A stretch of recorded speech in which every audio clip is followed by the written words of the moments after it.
Maraming salamat po sa 500 pesos. Ay, Kasi wala po akong pang toll gate mamaya pa uwi. Sir Jaime, salamat talaga ha. Tsaka pambili ng buko pie. Buko pie at saka toll gate.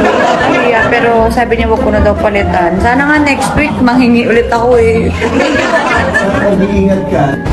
Ayan, nandito na po ako sa buko pie. Bibili na po ako. Magkano tayo yung buko pie? 230. Ang kapal ng mukha na itong kasama ko. Nagbukas ng shingali. Magkano to, te? 140. Magkano lahat? 37.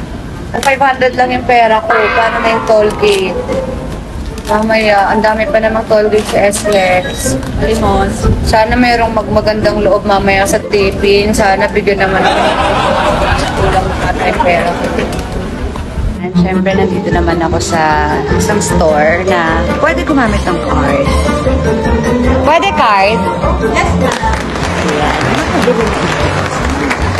Siyempre, di ba syala-syalahan na? Mga bakla, oh. Tatlong paper bags. Ha? Siyempre, card na. Nandito kami sa parang fine dining. May card. Pero maraming salamat pa rin po, Sir Jaime, sa cash na binigay nyo. Salamat po kayo. At magpapasalamat lang po ako kay Sir Jaime. Hi, Sir Jaime. Ano ba yan?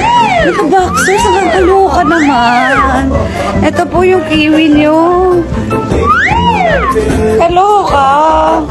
Ano ba yan? Hindi kita pwede pakita. Siguro mukha na lang. Okay lang, hello. Okay lang naman. Thank you. Ito po, papakita ko lang na bumili talaga ako ng buko pie. May kailangan pa ba? Yun nga po, bumili kasi si ate ng singaling. Meron ako 200. Medyo kumulang eh. Kailangan pa ng toll gate. May